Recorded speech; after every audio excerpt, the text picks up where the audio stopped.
ಡಾಲಾಯ್ತ್ ಅವರ ಸಾರಥ್ಯದಲ್ಲಿ the Friday Times news. ಕೊಳಗೇರಿ ಅಧಿಕಾರಿಗಳ ದುರಾಡಳಿತ ಖಂಡಿಸಿ ಜುಲೈ 8ರಂದು ಜಿಲ್ಲಾಧಿಕಾರಿ ಕಚೇರಿ ಎದುರು ಪ್ರತಿಭಟನೆ. ಇಮ್ತಿಯಾಜ್ ಮಾನ್ವಿ. 2006ರಿಂದ ಪ್ರಸ್ತುತ ಸಾಲಿನವರೆಗೂ ಕೊಳಗೇರಿ ನಿವಾಸಿಗಳು ವಾಸಿಸುವ ಪ್ರದೇಶದಲ್ಲಿ ಕೊಳಗೇರಿ ಅಭಿವೃದ್ಧಿ ಮಂಡಳಿಯಿಂದ ಪ್ರಾರಂಭಿಸಿದ ಕಾಮಗಾರಿಗಳು ಸಂಪೂರ್ಣವಾಗಿ ಕಳಪೆಯಾಗಿದ್ದು, ಇವರ ವಿರುದ್ಧ ಅನೇಕ ಹೋರಾಟಗಳನ್ನು ಮಾಡಿಕೊಂಡು ಬಂದಿದ್ದು, ಜಿಲ್ಲೆಯಲ್ಲಿ ಒಟ್ಟು 47 ಕೊಳಗೇರಿ ಪ್ರದೇಶಗಳಿದ್ದು ಅಧಿಕೃತವಾಗಿ ಘೋಷಣೆಯಾಗಬೇಕಿದ್ದು, ನಿರಂತರವಾಗಿ ಹೋರಾಟ ಮಾಡಿದರೂ ಅಧಿಕಾರಿಗಳು ಘೋಷಣೆ ಮಾಡುತ್ತಿಲ್ಲ.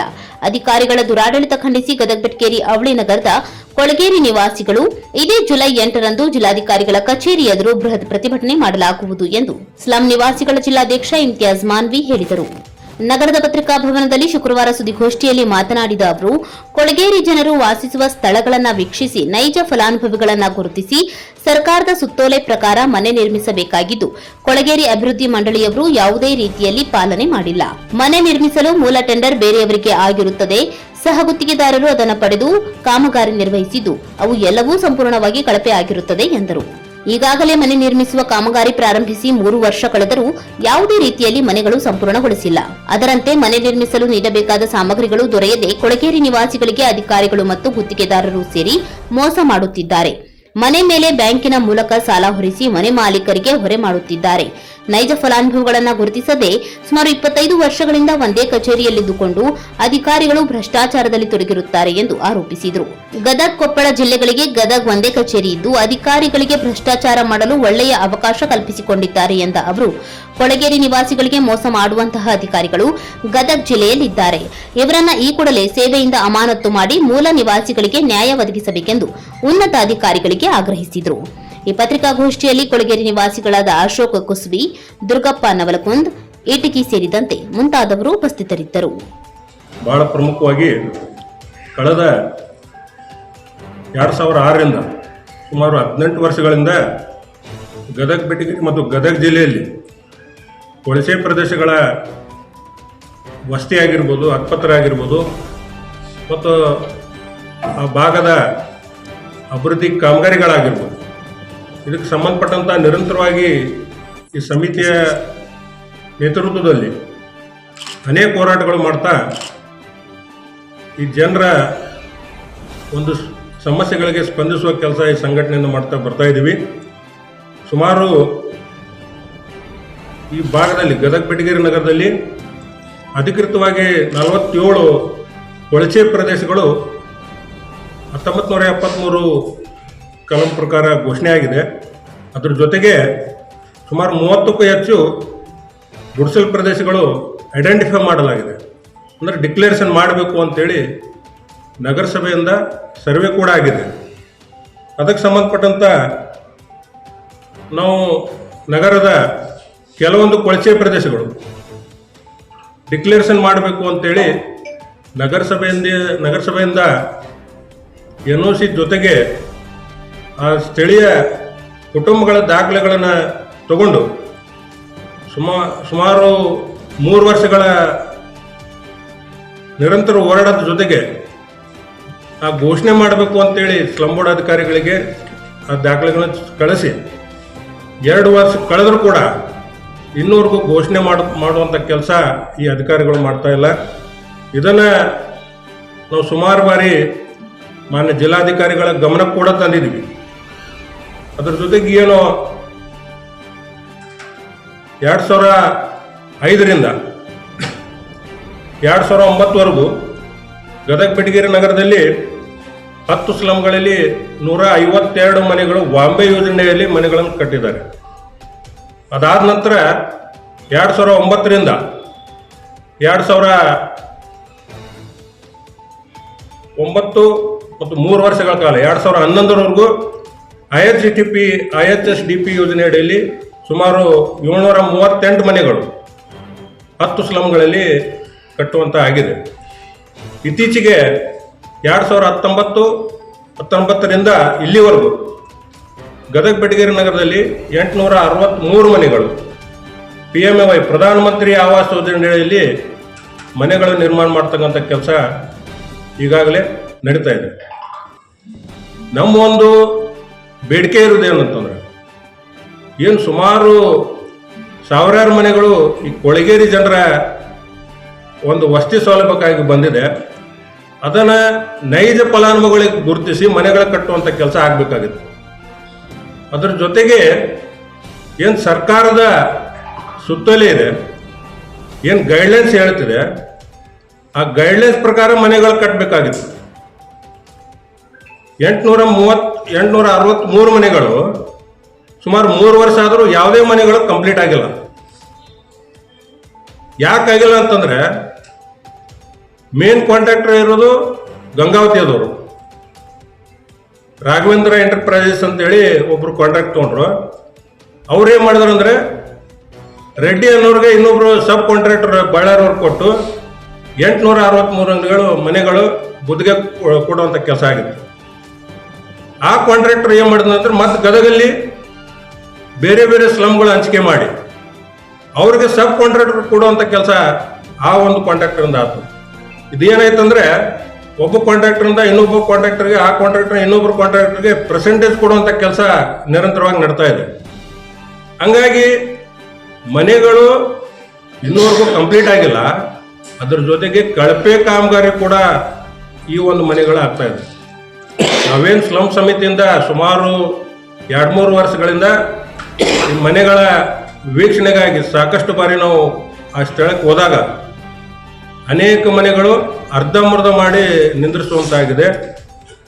ಮತ್ತು ಏನು ಪ್ಲಿಂಚ್ ಲೆವೆಲ್ ಮನೆ ಕಟ್ಟಬೇಕಾಗಿತ್ತು, ಈಗಾಗಲೇ ಅದಕ್ಕೆ ಕಾಲಾವಧಿ ಇತ್ತು. 2 ವರ್ಷ ಒಳಗಾಗಿ ಎಲ್ಲ 863 ಮನೆಗಳು ಕಂಪ್ಲೀಟ್ ಮಾಡಿಕೊಡ್ಬೇಕು ಅಂತೇಳಿ 3 ವರ್ಷ ಆದರೂ ಕೂಡ ಇನ್ನೂ ಒಂದು ಮನೆ ಕೂಡ ಕಂಪ್ಲೀಟ್ ಆಗಿಲ್ಲ. ಇದು ನಮ್ಮ ಒಂದು ಸಂಘಟನೆಯಿಂದ ಸ್ಲಮ್ ಬೋರ್ಡ್ ಅಧಿಕಾರಿಗಳು ಮಾಡ್ತಕ್ಕಂಥ ಕೆಲಸ ಆಗಿರ್ಬೋದು, ಈ ಗುತ್ತಿಗೆದಾರ ಮಾಡ್ತಕ್ಕಂಥ ಕೆಲಸ ಆಗಿರ್ಬೋದು, ಈ ಒಂದು ಸ್ಲಮ್ ಜನರ ವಿರೋಧಿಗೆ ನಾವು ಖಂಡಿಸ್ತಾ ಇದ್ದೀವಿ. ಅದರ ಜೊತೆಗೆ ಏನು ಸರ್ಕಾರದ ನಿಯಮಾವಳಿ ಇದೆ, ಎಷ್ಟು ಮೆಟೀರಿಯಲ್ಸ್ನ ಮನೆಗೆ ಯೂಸ್ ಮಾಡಬೇಕು, ಎಷ್ಟು ಸಾಮಗ್ರಿಗಳನ್ನು ಒಂದು ಮನೆ ನಿರ್ಮಾಣಕ್ಕೆ ಉಪಯೋಗ ಮಾಡಬೇಕಾಗಿತ್ತು, ಅದನ್ನು ಮಾಡಲಾರ್ದೆ ಏನು ಫಲಾನುಭವಿಗಳು ಕೆಲವೊಂದು ಪ್ರದೇಶಗಳಲ್ಲಿ ಇವರೇ ಮನೆಗಳು ಕಟ್ಟಿಕೊಟ್ಟಿದ್ದಾರೆ ಕಾಂಟ್ರಾಕ್ಟರ್. ಇನ್ನೊಂದು ಕೆಲವು ಏರಿಯಾಗಳಲ್ಲಿ ಮೆಟೀರಿಯಲ್ ಸಪ್ಲೈ ಮಾಡ್ತಕ್ಕಂಥ ಕೆಲಸ ಆಗಿದೆ. ಆ ಒಂದು ದಾಖಲೆ ನಮ್ಮ ಕಡೆ ಇದೆ. ಎಷ್ಟು ಸರ್ಕಾರದಿಂದ ಮೆಟೀರಿಯಲ್ಸ್ ಕೊಡಬೇಕು ಅಂತೇಳಿ ಸುತ್ತೋಲೆ ಇದೆ, ಇವ್ರು ಕೊಡ್ತಕ್ಕಂಥ ಇರುವಂಥ ಮೆಟೀರಿಯಲ್ಸ್ಗಳು ಎಷ್ಟು ಅಂತೇಳಿ. ಅವ್ರು ಕೊಡುವಂಥ ಸಾಮಗ್ರಿ ಒಳಗೆ ಒಂದು ಪ್ಲಿಂಚ್ ಕೂಡ ಆಗೋದಿಲ್ಲ. ಸರ್ಕಾರದಿಂದ ಸುಮಾರು ಸಬ್ಸಿಡಿ ಅನುದಾನಗಳು ಕೇಂದ್ರ ಮತ್ತು ರಾಜ್ಯ ಸರ್ಕಾರದಿಂದ 3,40,000 ರೂಪಾಯಿ ಸಬ್ಸಿಡಿ ಅನುದಾನ ಬರ್ತೈತೆ ಒಂದು ಮನೆಗೆ. ಅದ್ರ ಜೊತೆಗೆ ಫಲಾನುಭವಿಗಳು ಜನರಲ್ ಇದ್ದರೆ 97,500 ರೂಪಾಯಿ ಕಟ್ಟಬೇಕು, SC/ST ಇದ್ದರೆ 65,000 ರೂಪಾಯಿ ಕಟ್ಟಬೇಕಾಗುತ್ತೆ. ಸುಮಾರು 4 ಲಕ್ಷ ರೂಪಾಯಿ ಈ ಕಾಂಟ್ರಾಕ್ಟರ್ ಕೈಯಲ್ಲಿ ಸೇರ್ತಾ ಇದೆ. ಇವ್ರೇನು ಮಾಡ್ತಾರೆ ಅಂದರೆ ಸ್ಲ್ಯಾಬ್ವರೆಗೂ ತೊಗೊಂಬರ್ತಾರೆ, ದುಡ್ಡಿಲ್ಲ ಅಂತೇಳಿ ಆ ಫಲಾನುಭವಿಗಳ ಹೆಸರಲ್ಲಿ ಸಾಲ ಹಾಕ್ತಾರೆ, ಲೋನ್ ಮಾಡ್ತಾರೆ. ಲೋನ್ ಮಾಡಿ ಕೂಡ ಮನೆಗಳ ಕಂಪ್ಲೀಟ್ ಮಾಡಕ್ಕೆ ಆಗಲಾರದಂಥ ಪರಿಸ್ಥಿತಿ ಗದಗಲ್ಲಿ ನಿರ್ಮಾಣ ಆಗಿದೆ. ಅದ್ರ ಜೊತೆಗೆ ಇನ್ನೊಂದು ತಮ್ಮ ಗಮನಕ್ಕೆ ತರಬೇಕಾಗಿದ್ರೆ, ಇಲ್ಲೇ ನಮ್ಮ ಗದಗ ಜಿಲ್ಲೆಯ ಲಕ್ಷ್ಮೇಶ್ವರ ಆಗಿರ್ಬೋದು ಮತ್ತು ಮುಳುಗುಂದ ಪಟ್ಟಣ ಪಂಚಾಯತ್ ಆಗಿರ್ಬೋದು, ಇಲ್ಲಿ ಸುಮಾರು 100 ಮನೆಗಳು ಕಟ್ಟಿದ್ದಾರೆ. ಹೆಂಗೆ ಕಟ್ಟಿದ್ದಾರೆ ಅಂತಂದ್ರೆ, ಫಲಾನುಭವಿಗಳಿಗೆ ಸರ್ಕಾರದ ಒಂದು ಗೈಡ್ಲೈನ್ಸ್ನ ಸುಳ್ಳು ಹೇಳುವ ಜೊತೆಗೆ, ಆ ಗೈಡ್ಲೈನ್ಸ್ನ ಮುಚ್ಚಿಡುವ ಜೊತೆಗೆ, ಪ್ಲಿಂಚ್ ನೀವೇ ಕಟ್ಕೊಡ್ಬೇಕು ಅಂತೇಳಿ ಆ ಫಲಾನುಭವಿಗಳಿಗೆ ಸುಳ್ಳು ಹೇಳೋ ಜೊತೆಗೆ ಅವರೇ ಕಟ್ಕೊಡುವಂಥ ಕೆಲಸ ಈ ಲಕ್ಷ್ಮೇಶ್ವರ ಮತ್ತು ಮುಳುಗುಂದ ಪ್ರದೇಶದಲ್ಲಿ ಆಗಿದೆ. ಮತ್ತು ನಾವು ಸುಮಾರು ಸಲ ಹೋರಾಟ ಮಾಡಿ ಇದನ್ನು ಸರಿಪಡಿಸ್ರಿ ಅಂತ ಹೇಳಿದಾಗ ಅವ್ರ ಜೊತೆಗೆ ಯಾರು ಲೀಡರ್ಶಿಪ್ ತಗೊಂತಾರೆ ಅವ್ರಿಗೆ ಈ ಅಧಿಕಾರಿಗಳು ಮತ್ತು ಗುತ್ತಿಗೆದಾರರು ಅವ್ರ ಜೊತೆಗೆ ಶಾಮೀಲ್ ಮಾಡ್ತಕ್ಕಂಥ ಕೆಲಸ ಕೂಡ ಆಗಿದೆ. ಹಂಗಾಗಿ ನಾವು ಈ ಅಧಿಕಾರಿಗಳ ಒಂದು ಭ್ರಷ್ಟಾಚಾರ ಮತ್ತು ಅಧಿಕಾರಿಗಳ ಸ್ಲಮ್ ಜನ ವಿರೋಧಿ ನೀತಿ ಮತ್ತು ಈ ಸ್ಲಮ್ ಬೋರ್ಡ್ ಅಧಿಕಾರಿಗಳ ಒಂದು ದುರಾಡಳಿತವನ್ನು ಖಂಡಿಸಿ ಬರುವಂಥ 8ನೇ ತಾರೀಕು ನಾವು ಗದಗ ಬೆಟಗೇರಿ ನಗರದ 100 ಸ್ಲಮ್ ಜನರ ಜೊತೆಗೆ ಬೃಹತ್ ಪ್ರತಿಭಟನೆ ಹೋರಾಟನ ಹಮ್ಮಿಕೊಂಡಿದ್ವಿ. ನಮ್ಮ ಈ ಒಂದು ಹೋರಾಟ ಸ್ಲಮ್ ಬೋರ್ಡ್ ಅಧಿಕಾರಿಗಳ ತಕ್ಷಣ ಅಮಾನತ್ ಮಾಡಬೇಕು ಅಂತೇಳಿ ನಮ್ಮ ಹೋರಾಟ ಇರ್ತೈತಿ. ಈ ಹಿಂದೆ ಕೂಡ ಕಳೆದ ತಿಂಗಳ ಜಿಲ್ಲಾಧಿಕಾರಿಗಳ ಕಚೇರಿ ಮುಂದೆ ಹೋರಾಟ ಮಾಡಿದ್ವಿ. 15 ದಿನದ ಒಳಗಾಗಿ ಇಂಥ ಒಂದು ಭ್ರಷ್ಟ ಅಧಿಕಾರಿ ನಮ್ಮ ಗದಗಿಂದ ವರ್ಗಾವಣೆ ಮಾಡ್ರಿ ಅಥವಾ ಅವ್ರಿಗೆ ಅಮಾನತ್ ಮಾಡ್ರಿ ಅಂತೇಳಿ ಹೋರಾಟ ಮೂಲಕ ಜಿಲ್ಲಾಧಿಕಾರಿಗಳಿಗೆ ಮನವಿ ಸಲ್ಲಿಸಿದ್ರು ಕೂಡ ಆ ಒಂದು ಸ್ಲಮ್ ಜನರ ಬೇಡಿಕೆಗೆ ಜಿಲ್ಲಾಧಿಕಾರಿಗಳು ಗಂಭೀರತೆ ತಗೊಳ್ಳಾರದೆ ಇನ್ನೂ ಸ್ಲಮ್ ಜನರ ಅನುದಾನವನ್ನು ದುರ್ಬಳಕೆ ಮಾಡೋಕ್ಕೆ ಈ ಸ್ಲಮ್ ಬೋರ್ಡ್ ಅಧಿಕಾರಿಗಳಿಗೆ ಅವಕಾಶ ಮಾಡಿಕೊಟ್ಟಿದ್ದಾರೆ. ಇದು ನಾವು ಖಡಾಖಂಡಿತವಾಗಿ ಖಂಡಿಸ್ತಾ ಇದ್ದೀವಿ. ಸ್ಲಮ್ ಜನರ ಪಾಡಿ ಯಾವ ರೀತಿ ಆಗೈತಿ ಗದಗ ಬಿಟಗಿರಿ ಒಳಗಂತಂದ್ರೆ, ಈ ಒಂದು ಕಂಪ್ಯೂಟರ್ ಯುಗದಲ್ಲಿ ಕರೆಂಟ್ ಇಲ್ಲ, ಮನೆಗೆ ಕರೆಂಟ್ ಇಲ್ಲಾರ್ದೆ 70 ವರ್ಷದಿಂದ ಬದುಕುವಂಥ ಪರಿಸ್ಥಿತಿ ನಿರ್ಮಾಣ ಆಗಿದೆ ಗದಗಲ್ಲಿ. ಅಂತ ಕೊಳಗೇರಿಗಳಿಗೆ ಗುರುತಿಸಲಾರದೆ, ಅಂತ ನೈಜ ಫಲಾನುಭವಿಗಳನ್ನು ಗುರುತಿಸಲಾರದೆ, ತಮ್ಮ ಬೇಕಾಬಿಟ್ಟಿಯಾಗಿ ತಮ್ಮ ಬೇಕಾದವ್ರಿಗೆ ಮನೆಗಳ ನಿರ್ಮಾಣ ಮಾಡುವಂಥ ಕೆಲಸ ಈ ಭ್ರಷ್ಟ ಸ್ಲಮ್ ಬೋರ್ಡ್ ಅಧಿಕಾರಿಗಳು ಮಾಡ್ತಾ ಇದ್ದಾರೆ. ಸುಮಾರು ವರ್ಷಗಳಿಂದ ಒಂದೇ ಕಚೇರಿಯಲ್ಲಿ ಇದ್ದು, ಸುಮಾರು 25-30 ವರ್ಷದಿಂದ ಒಂದೇ ಕಚೇರಿಯಲ್ಲಿದ್ದು ಸುಮಾರು ಭ್ರಷ್ಟಾಚಾರಗಳಲ್ಲಿ ಶಾಮೀಲಾಗುವಂಥ ಅಧಿಕಾರಿಗಳು ನಮ್ಮ ಗದಗ ಜಿಲ್ಲೆಯಿಂದ ವರ್ಗಾವಣೆ ಆಗಬೇಕು, ಅಮಾನತ್ ಮಾಡಬೇಕು ಅಂತೇಳಿ ನಮ್ಮ ಒಂದು ಖಡಾಖಂಡಿತವಾಗಿ ನಾವು ಬೇಡಿಕೆನ ಇಡ್ತಾ ಇದ್ದೀವಿ. ಇದನ್ನ ಗಂಭೀರವಾಗಿ ತಗೊಳ್ಳಿಲ್ಲ ಅಂತಂದ್ರೆ ಮುಂದಿನ ದಿನಮಾನ ಒಳಗೆ ನಾವು ಜಿಲ್ಲಾಧಿಕಾರಿಗಳ ಕಚೇರಿ ಮುಂದೆ ಆಗಿರ್ಬೋದು, ಈ ಸ್ಲಮ್ ಬೋರ್ಡ್ ಕಚೇರಿ ಮುಂದೆ ಆಗಿರ್ಬೋದು, ನಿರಂತರವಾದ ಹೋರಾಟ ಕೂಡ ನಾವು ಮಾಡ್ಕೋಬೇಕು ಅಂತೇಳಿ ಈಗಾಗಲೇ ನಮ್ಮ ಸಮಿತಿ ಮೂಲಕ ನಿರ್ಧಾರ ಕೂಡ ಮಾಡಿದ್ದೀವಿ. ಅದ್ರ ಜೊತೆಗೆ ಈ ಹಿಂದೆ ನಾವು ಧಾರವಾಡಕ್ಕೆ ಹೋಗ್ಬೇಕಾಗಿತ್ತು. ಸ್ಲಮ್ ಬೋರ್ಡ್ ಕಚೇರಿ ಧಾರವಾಡದಲ್ಲಿತ್ತು. ಅದನ್ನ ನಮಗೆ ಸಾಕಷ್ಟು ತೊಂದರೆಗಳಾಗ್ತಾ ಇದೆ ಅಂತೇಳಿ ಹೋರಾಟಗಳು ನಡೆಸಿದ ನಂತರ 2011ರಲ್ಲಿ ಗದಗ ವಿಭಾಗೀಯ ಕರ್ನಾಟಕ ಕೊಳಗೇರಿ ಅಭಿವೃದ್ಧಿ ಮಂಡಳಿನ ಸ್ಥಾಪನೆ ಮಾಡಿದರು ಸರ್ಕಾರದಿಂದ ಒಂದು ಸುತ್ತೋಲೆಯಾಗಿ.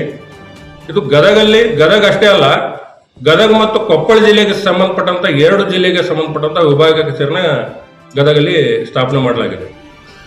ನಾವು ಕೊಪ್ಪಳ ಮತ್ತು ಗಂಗಾವತಿಯಲ್ಲಿ ಕೂಡ ನಾವು ಅನೇಕ ಸ್ಲಮ್ಗಳಿಗೆ ಹೋಗಿ ಭೇಟಿ ಕೊಟ್ಟಾಗ ಏನು ಸರ್ಕಾರದ ಅಭಿವೃದ್ಧಿ ಕಾಮಗಾರಿಗಳಿಗೆ ಅನುದಾನ ಬರ್ತದೆ, ಆ ಅನುದಾನ ಆ ಪ್ರದೇಶಕ್ಕೆ ಉಪಯೋಗ ಮಾಡಾರ್ದೆ, ಆ ಡೆವಲಪ್ಮೆಂಟ್ ಮಾಡಾರ್ದೆ ನಾವು ಅಭಿವೃದ್ಧಿ ಕೆಲಸ ಮಾಡಿವಿ ಅಂತೇಳಿ ನೂರಾರು ಕೋಟಿಗಳನ್ನು ಲಪ್ಟ ಮಾಡುವಂಥ ಕೆಲಸ ಈ ಅಧಿಕಾರಿಗಳು ಮಾಡಿದ್ದಾರೆ. ಅದು ದಾಖಲೆ ಸಮೇತ ಹೇಳ್ತಾ ಇದ್ದವು. ನಮ್ಮ ಕಡೆ ದಾಖಲೆ ಇರಲಿಲ್ಲ ಅಂದ್ರೆ ನಾವು ಮಾತಾಡೋಕೆ ಬರೋಲ್ಲ. ಆ ದಾಖಲೆಗಳು ತಗೊಂಡು ನಾವು ಎಲ್ಲ ಜಿಲ್ಲೆ, ಕೊಪ್ಪಳ ಜಿಲ್ಲೆಯಲ್ಲಿ ಇರ್ತಕ್ಕಂಥ ಕೊಪ್ಪಳ ನಗರ ಆಗಿರ್ಬೋದು, ಗಂಗಾವತಿ ಆಗಿರ್ಬೋದು, ಕುಷ್ಟಗಿ ಆಗಿರ್ಬೋದು, ಗದಗಲ್ಲಿರ್ತಕ್ಕಂಥ ಗದಗ ಬಿಟಗಿರಿ ನಗರ ಆಗಿರ್ಬೋದು, ಲಕ್ಷ್ಮೇಶ್ವರ, ಗಜೇಂದ್ರಗಡ, ಇಂಥವೆಲ್ಲ ಪ್ರದೇಶಗಳಲ್ಲಿ ಸ್ಲಮ್ ಜನರಿಗೆ ಮೋಸ ಮಾಡುವಂಥ ಕೆಲಸ ಅಧಿಕಾರಿಗಳಿಂದ ಆಗಿದೆ. ನೂರಾರು ಕೋಟಿ ರೂಪಾಯಿ ಸ್ಲಮ್ ಜನರ ಹೆಸರ ಮೇಲೆ ಬರ್ತಕ್ಕಂಥ ಅನುದಾನನ ದುರುಪಯೋಗ ಮಾಡುವಂಥ ಕೆಲಸ ಆಗಿದೆ. ಈ ಅಧಿಕಾರಿಗಳ ಮೇಲೆ ಸೂಕ್ತ ಕಾನೂನು ಕ್ರಮ ಆಗಬೇಕು, ತನಿಖೆ ಆಗಬೇಕು ಅಂತೇಳಿ ನಾವು ಒತ್ತಾಯ ಮಾಡಿ ಸೋಮವಾರ ದಿನ ನಾವು 8ನೇ ತಾರೀಕು ಸ್ಲಮ್ ಜನರ ಒಂದು ಪ್ರತಿಭಟನಾ ರ್ಯಾಲಿಯ ಜೊತೆಗೆ ಜಿಲ್ಲಾಧಿಕಾರಿಗಳ ಕಚೇರಿ ಮುಂದೆ ಪ್ರತಿಭಟನೆ ನಡೆಸಿ ಒಂದು ಕೊನೆಯದಾಗಿ ಜಿಲ್ಲಾಧಿಕಾರಿಗಳಿಗೆ ಎಚ್ಚರಿಕೆ ಕೊಡುವಂಥ ಹೋರಾಟ ನಾವು ಮಾಡ್ತಾ ಇದ್ದೀವಿ.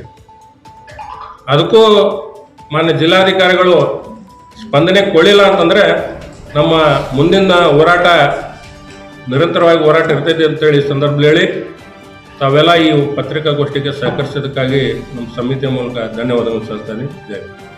The Friday Times news Gadag.